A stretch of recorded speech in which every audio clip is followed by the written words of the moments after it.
Merci de nous rejoindre sur iTélé, il est 14h. Bienvenue dans l'édition permanente. Voici les titres. 3 délinquants condamnés à de la prison, libérés à Chartres pour faute de place à la maison d'arrêt. La décision d'un magistrat du parquet fait polémique. Surprise et inquiétude de Manuel Valls. L'UMP et les syndicats de policiers s'insurgent. C'est une décision qui provoque une polémique. À Chartres, un magistrat du parquet a relâché 3 délinquants faute de place à la maison d'arrêt. Ils étaient pourtant condamnés à 2 et 3 mois de prison. Manuel Valls s'est dit surpris et inquiet des conséquences d'une telle décision. L'UMP et les syndicats de policiers de leur côté s'insurgent. Marianne Romani. C'est dans cette prison que les 3 malfaiteurs auraient dû exécuter leur peine.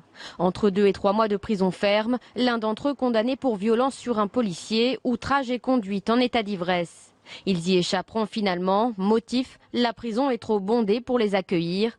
Dans ce rapport, un commandant de police raconte que le magistrat du parquet aurait ordonné que les 3 hommes soient relâchés. Un acte lourd de conséquences selon la police.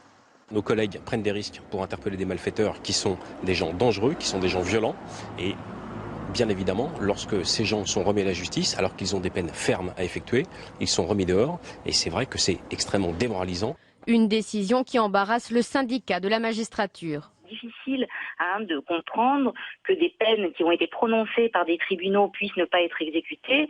Il faut bien se rendre compte que la situation des prisons en France est explosive, que tous les mois la France a des records de surpopulation carcérale et qu'il faut trouver une solution pérenne pour mettre fin à ces situations. La garde des Sceaux, Christiane Taubira, demande des comptes au parquet général de la Cour d'appel de Versailles. De son côté, le ministre de l'Intérieur, Manuel Valls, s'est dit surpris et inquiet de cette décision.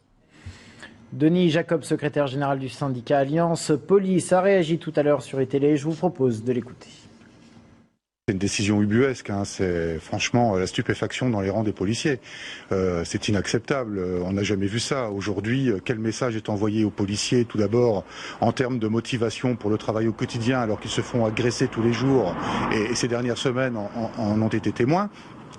Voilà, c'est inacceptable. Quel message est envoyé également aux délinquants qui vont pouvoir agir en toute impunité, tout en sachant que demain, malgré une peine de prison ferme, eh bien, ils pourront être libérés. Et surtout, quel message on va envoyer à la population qui pourrait déposer plainte aujourd'hui contre un agresseur et se retrouver demain nez à nez avec lui.